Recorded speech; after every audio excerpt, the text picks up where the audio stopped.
All right, what's good, everybody? Just as I promised, I'll be doing a couple tutorials for the people that might have missed something in class, or the people that's missing class. Whatever the case is, I'm making these tutorials so you guys can go back, look at these videos. If I can't get around to you guys in class, or if there's a question that you might have from a future project that we've done on a previous project, you can go back to these videos and see how the tools were worked during that time. So that's why I'm doing these tutorials. So hope you guys find these useful. All right, I'm just gonna go ahead and click in one of these classes here just so I can start somewhere. The latest ones that we did were, we did some classwork assignments. The text tricks was the most recent one that we did. I'm gonna try to get to all of these, but I'm gonna start with the most recent ones. All right. All right, so the first one we're gonna do is the text tricks class assignment that we've done recently. All right. So this one we downloaded these 4 pictures to our PLTW drive inside our pictures folder. All right, once you guys got these downloaded, we're gonna go ahead and open up Photoshop. All right, let me go ahead and make this bigger so I can actually see it. Reminder that my Photoshop on my laptop is a little bit more updated than the ones that we have at school. So I might say something that might be different. I might use command keys that are different, for you guys, but I'm going to try to, tell you what the short command key is on your actual keyboard in a classroom. All right, so we're going to go to create new for this project.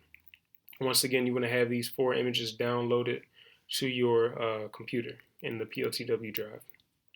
All right, so we're going to go to create new, or you guys can go to file, new, whichever one you guys see.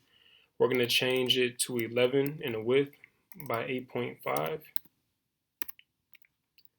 And then we're going to make sure that it's in inches. Make sure that if it's in pixels, we change that to inches. And everything else looks good. So 11 in the width, 8.5 in the height. Make sure that it's in inches. All right, we're going to go to create. And you should have this rectangular looking square here. Again, I'm going to be kind of moving quickly. But at the same time, I'm also not going to go through a whole project in depth, just to the spots that you guys need to, just because I want you guys to understand more of the tools than, going through the whole project. So again, you guys can pause the video, you can scroll back to to see what I said previously. So, all right, so we're gonna have, like I said, we're gonna have our, rectangle square right here. For the first one that we did, we used all 4 pictures, but we're going to start with the first one, which are the pumpkins. All right, so we're going to go to File, Open. We're going to find, again, I have a lot of stuff on my computer, so let's see if I can find it real quick. We're going to go to the pumpkin. So we're going to find our pumpkin picture.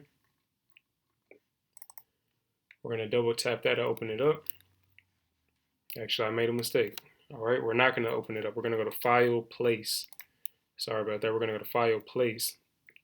We're going to open up and place our pumpkin picture on our document. Again, we're going to go to File, Place, not File, Open. All right, File, Place. All right, once we got our picture here opened up, we're going to go to our text tool, which is over here on the left side, this T. Make sure it's on the horizontal one. We're going to click directly in the middle of the screen. All right. Once we click directly in the middle of the screen, we're going to type in Halloween, Halloween. All right. Once you guys got this, what you want to do is double tap so then you can highlight it. We're going to change the font. We're going to change the font to Impact. All right. You're going to find the font called Impact. All right. And we're going to change the size to 150. All right, change the size to 150 and you can leave it white. If the font isn't white, you could change it to white by make sure that you highlight it, going down here and changing it to white if it's a different color. All right, now that we have our font sitting on top of our Halloween color or Halloween background, what you want to do is then go over to the right side in your layers panel. Over here, you're going to click and drag the pumpkins layer over on top of your Halloween text. So now that you have your pumpkins layer on top of your Halloween text, make sure that you see it over here on the layers tab. Just like that, pumpkins layer first, Halloween tab next. What we're gonna go to now is layer at the top of the screen here. And we're gonna go down to create clipping mask. All right. When you go to layer, create clipping mask, now what you should see is your pumpkin picture is now embedded within your words or within your letters. So now you can move this picture around anywhere. As you can see, you can move it out of the frame, move it in the frame, anywhere that you can see. But that word Halloween isn't going anywhere. So you want to find out where do you want your picture to be positioned within your letters. I'm going to choose about right here. All right. The reason why we do this is because you want to make sure anytime you want to create a clip mask, you want to make sure that your image, whatever you're clip masking, is on top of your words or your shape. All right, make sure that the picture is on top of the word in your layers tab. All right, once you guys got this, what I'm going to do is hold down the shift key, select my Halloween text. So now both of my layers are then selected.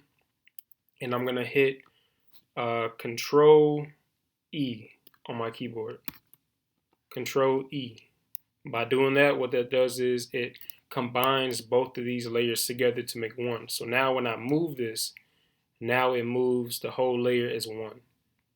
All right, I can make it smaller and it doesn't change, the size or anything, but like I said, it keeps it as one. All right, now that I have it as one, what I can do is go back over here and go to right click on this layer and then go to blending options. By doing this, the one that I like using is the Bevel and Emboss. By checking this, what it does is it makes it more three-dimensional. All right, so then you can click on here and you can play with some of these options here, the size of it, how, if I could click on this, how deep do you want those edges? How soft do you want them? Do you want them a little bit rougher? As you can see, they're hard and more dynamic, or do you want them softer, more elegant, more rounded? All right, so I'm have you guys play with that for a little bit just to see how you guys like that. Like I said, you'll be playing around with these. You can play around with any of these by adding a stroke to it, a drop shadow, things like that, outer glow. Don't want to do the patterns, don't want to do the gradients, don't want to do the color because you want to see your image in there. All right, so I'm going to leave mine just like this with a bevel and emboss and a stroke around my letters. All right, the next thing we're going to do is we're going to go to File, Place again. So File, Place, and we're going to place the witch hat within our layer, within our document here. Once you guys got that in, once you guys got this in here, hit Enter. All right, now that this is placed in here, you want to go to your Lasso tool, which we're going to use the magnetic lasso tool here that we've used before. And we're going to go around and cut out this image here. So we're going to click once. And we're going to cut out this by dragging the mouse around.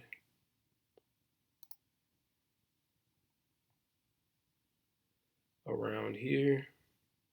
Again, once you start getting to these little points here that kind of, they kind of get mixed in with the shadows and stuff because all we want is the hat. Then you can start clicking just to be a little bit more direct.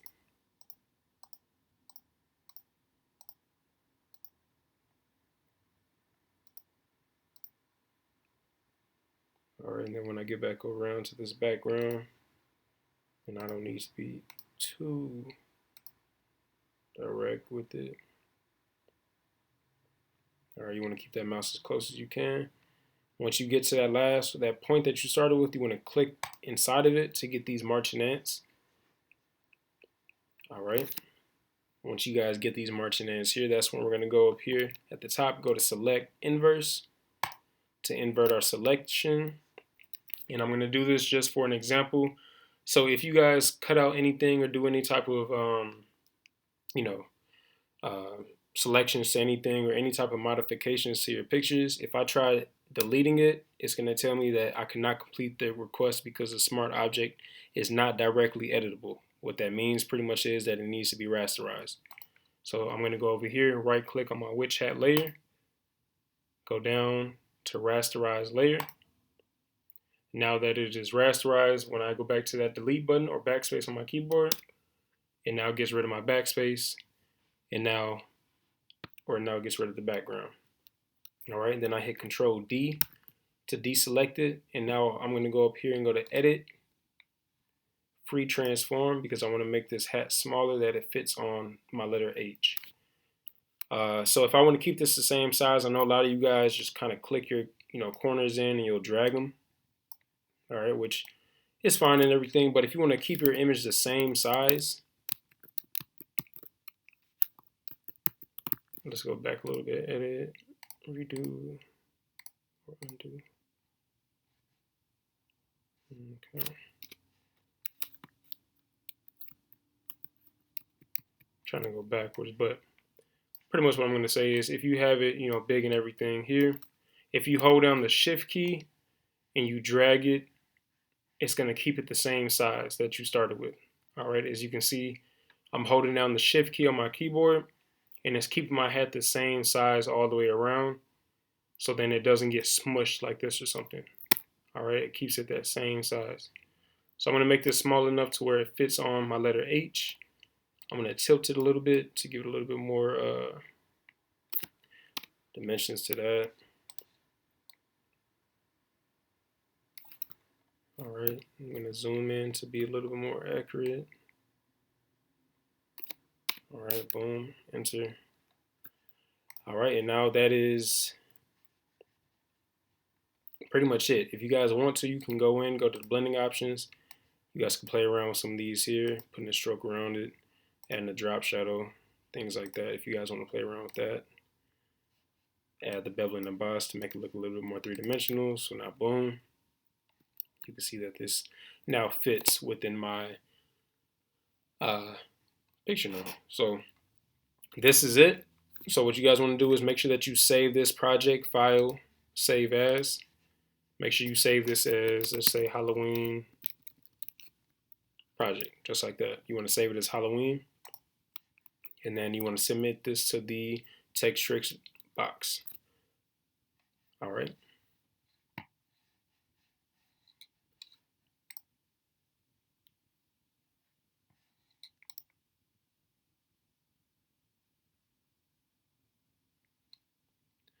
Now I need to figure out